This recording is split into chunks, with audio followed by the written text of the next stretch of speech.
My name's Kieran Holohan. I'm 44 years old, married. Been married for a long time. 14 years with my wife, 17 years old together, and I have a almost 3-year-old daughter.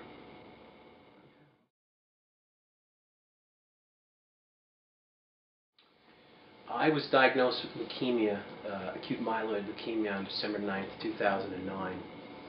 And within the way it works with leukemia, especially the acute ones, is you basically go into the hospital for a month. And the day you find out is the day you go in, so there's no second opinions, there's no time to decompress and think. You literally... Instantaneous whirlwind craziness. And within the first couple of days, I got a phone call from a guy named Jay Brasseur through this thing called First Connection that Leukemia Lymphoma Society does. And he literally called me every day for almost the whole month that I was in the hospital. And kind of got to know him, and he was talking about how, you know, his daughter was about the same age. He was my age when he was diagnosed, and how he came out of it. And he just kind of gave me hope, gave me, you know, something to grasp onto. And one of the things he talked about was how he ended up doing endurance sports, triathlons and marathons and things like that. He actually talked about it nearly every time I spoke with him. You know, and I went through the whole malarkey of the different rounds of chemo and everything. Almost died at one point just from the chemo, not from leukemia. And I finally got through all of that, and it was Christmas time, Thanksgiving time of 2010, and I had gained close to 40 pounds from the chemo, from the anti-nausea drugs, from the fact that the chemo, you can't taste anything, and unlike other people who don't eat, I would eat 3 meals trying to find something that tasted good. And I knew I needed to do something, so I signed up for spring 2011, which was the New York City Half Marathon that we're training for now, but this was just last year. Went out for a run on January 2nd and puked after about 100, 200 yards. And then, you know, went through the whole training program, didn't tell anyone that I had leukemia or anything. So I kind of went into it as a way of proving that I was healthy, as a way of, you know, kind of losing the weight, and as a way of trying to find myself a little bit.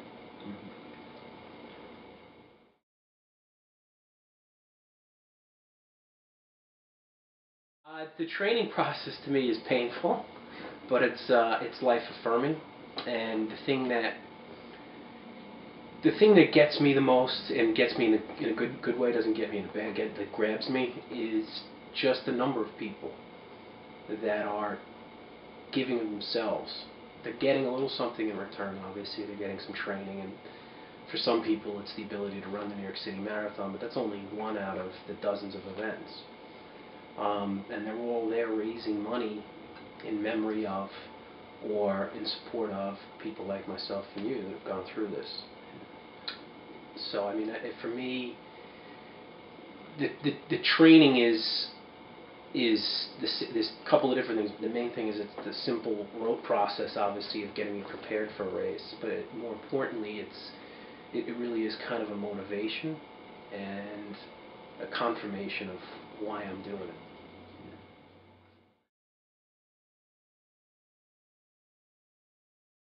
The number one thing it taught me is patience. Before I got sick, you know, I was a pretty successful lawyer, had my own practice, was on the go from probably 7 a.m. till 8 or 9 p.m. every day, and worked partially Sunday and partially Saturday every weekend, and wasn't stopping to smell the roses in personal life, but also in work life, because it was all about moving from project to project, that I wasn't stopping and enjoying looking at the process of it. And also, I wasn't stopping to think that I was pretty unhappy at what I was doing.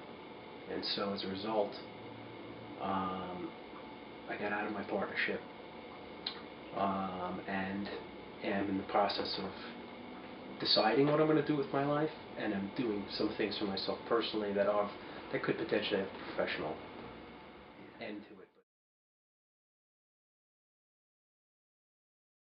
I think it was the best thing that ever happened to me.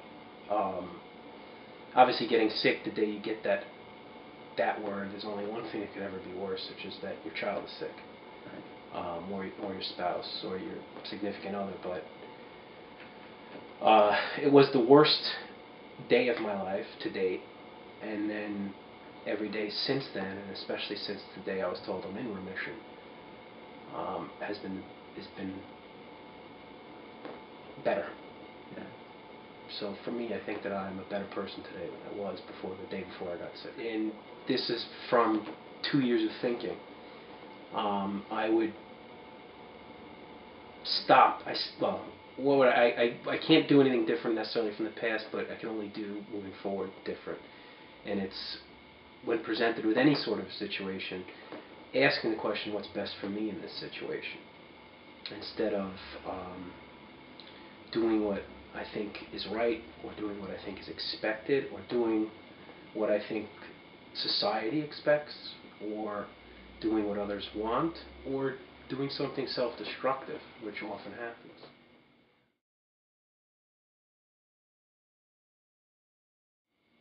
Not knowing if I could move on with my life. So the hardest part of the process was actually the part of the process that helped make me better, which was, is that you can't plan every moment of every day. You can't have an appointment. You can't have a calendar full of appointments. That it's okay kind of just to sit back and think. Not being able to make plans. We were in the process of going to look for a new apartment. We've had to put that on hold, or even simply buying a new car. Do we need to have a new car? But the single hardest part of the process was not seeing my daughter for 30 days.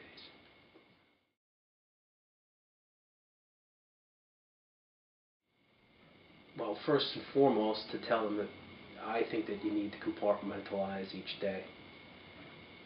You need to recognize that, when you wake up, you're alive, and that your doctors have a plan, and that you should follow that plan, but ask as many questions as is humanly possible during every step of that, and don't stop asking questions.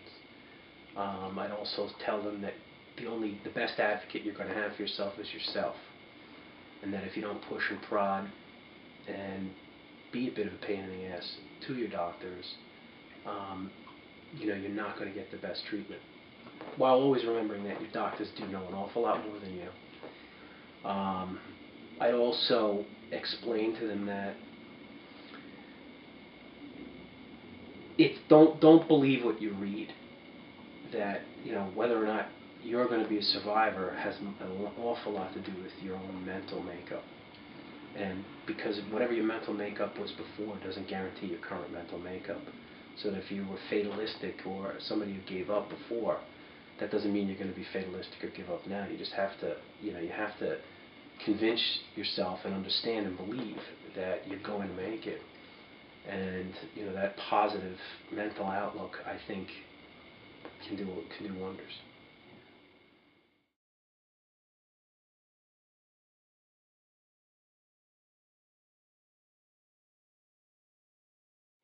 I would say,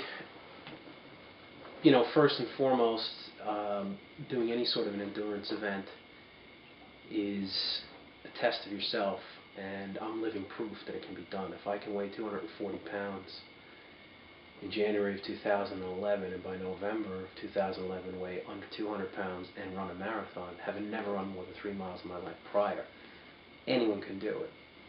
And if you're going to do it, you may as well do it for charity. Obviously, I would like to see it be through team and training, because obviously that would help myself and the people that I've met and family members who are close friends that have leukemia.